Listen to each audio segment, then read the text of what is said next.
it's Crystal from the Abundantly Blessed Homestead, where we use the wisdom of our ancestors to make amazing, nourishing, delicious meals for our family and grow some of our own food and make a whole bunch of videos in one day. Here comes another one. This is the other cracker that I'm going to be making. It's a sour cream and onion cracker. And so I'm going to take you guys along on how to make this one as well. I have preheated the oven to 350 degrees. Actually, it's still hot from the last Cheez-It crackers. If you guys missed that video, it's the one that's being posted along with this one. I will link it down below if possible. All right, so let's get started.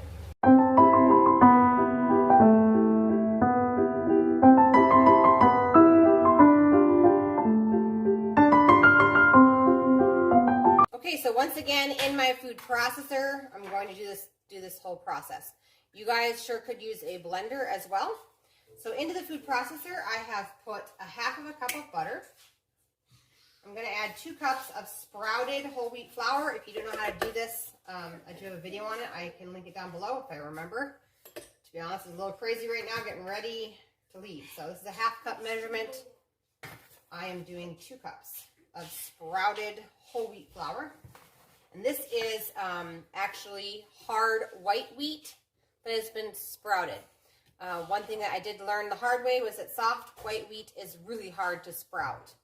Hard red wheat is fine. It's easy to sprout, but the soft white wheat is hard to sprout. So this is hard white wheat that I have sprouted successfully. Okay, so then to this we're going to add 1.5 cups of sour cream. So there's a half.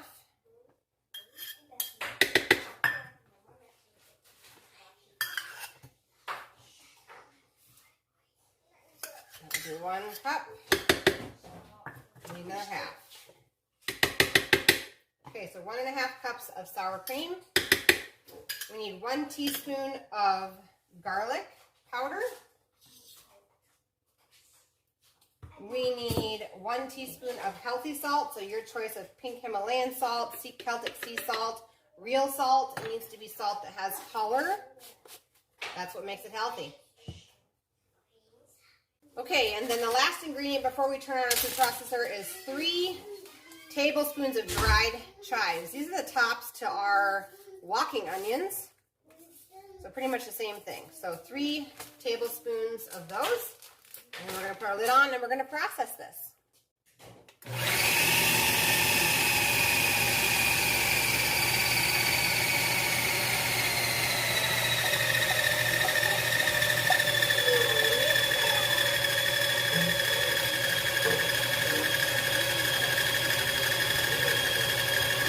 So I'm going to simply take a spatula and I'm going to scrape this out onto a jelly roll pan that's been lined with parchment paper.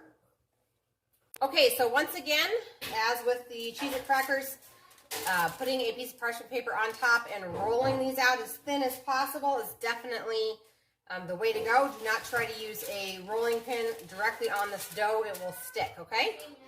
Okay, so I already rolled out the jelly pan.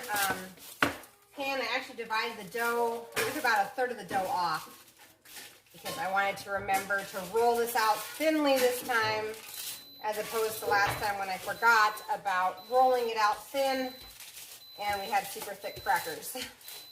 So I'm going to roll this on out. I am working with a almost on vacation brain. This mama's been cooking and is tired and is ready for a break. So I am forgetting some of the most valuable things here. All right, so you're going to roll it about 1/8 of an inch thick, just like the previous Cheez-It crackers. Okay, so we're going to go ahead and move this to the oven at 350 degrees. We're going to bake it for 20 minutes, and then we're going to bring it back out and cut it into squares. Okay, so these baked for 20 minutes at 350 degrees, and I went ahead and used a pizza cutter and just simply cut them on up. These are ready. If you flip the crackers over, they're golden brown on the one side. These are ready. They just need to be cooled, but I will share a little bit of a lesson. This pan, however, I want you guys all to laugh. Nobody feel sorry for me. This one should have maybe been around the 15-minute mark or 16-minute mark, maybe not 20 so much.